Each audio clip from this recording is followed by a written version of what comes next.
This is the first of 3 videos for Part 2 of Albert Bandura's Social Cognitive Theory, pages 367 through 385, presented by me, Lauren Simpson.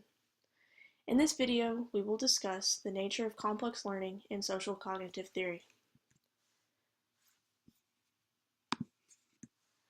Social cognitive theory does not describe the forms of thinking and/or behaviors that represent complex learning.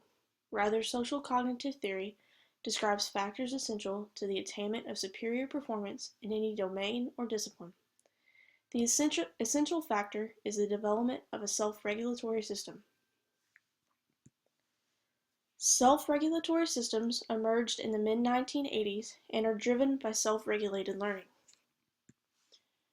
According to Zimmerman, self-regulated learning is the self-generated thoughts, feelings, and actions that are planned and cyclically adapted for the attainment of personal goals.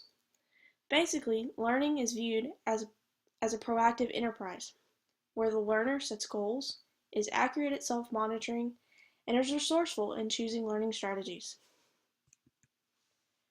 There are 3 essential sub-processes for self-regulated learning.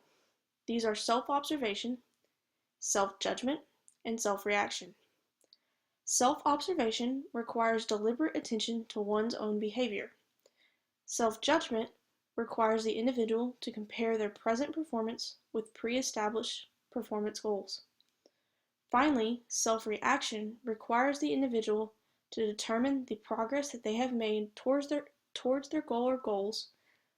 This can influence his or her motivation in achieving said goal or goals. 2 key influences on self-regulation are self-efficacy and the environment. Self-efficacy is important because it affects both the level of goals that are selected and the individual's response to failure to meet the selected goals. Self-efficacy affects persistence and effort. The environment influences achievement. Individuals receive information about performance and then decide whether or not they have met their goal. This information causes the individual to alter their behavior in accordance to whether or not they have met their goal. The development of a self-regulatory system is due to a 3-way interaction of personal factors, behavioral factors, and environmental factors. This is commonly referred to as the triad.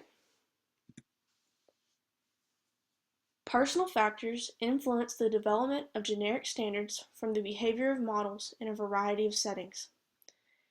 The approvals and punishments children hand out to each other and to their toys indicate the standards acquired by the child through modeling and direct experience.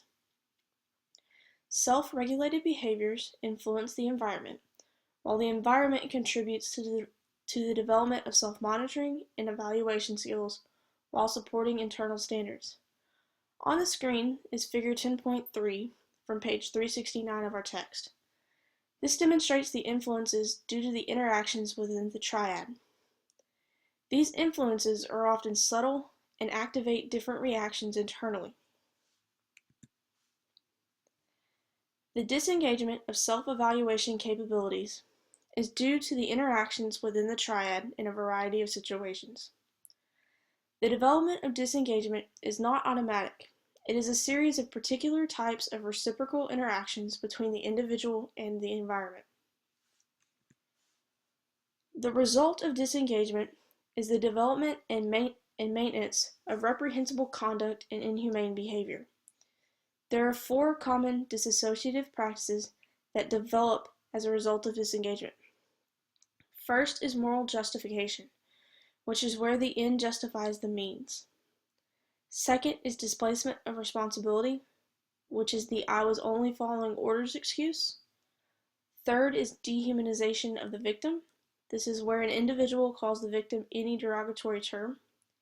And finally, euphemistic labeling, which is the use of benign expressions to downplay any situation. This is the end of the first video of Part 2. In the next video, we will discuss the principles of instruction in terms of social cognitive theory.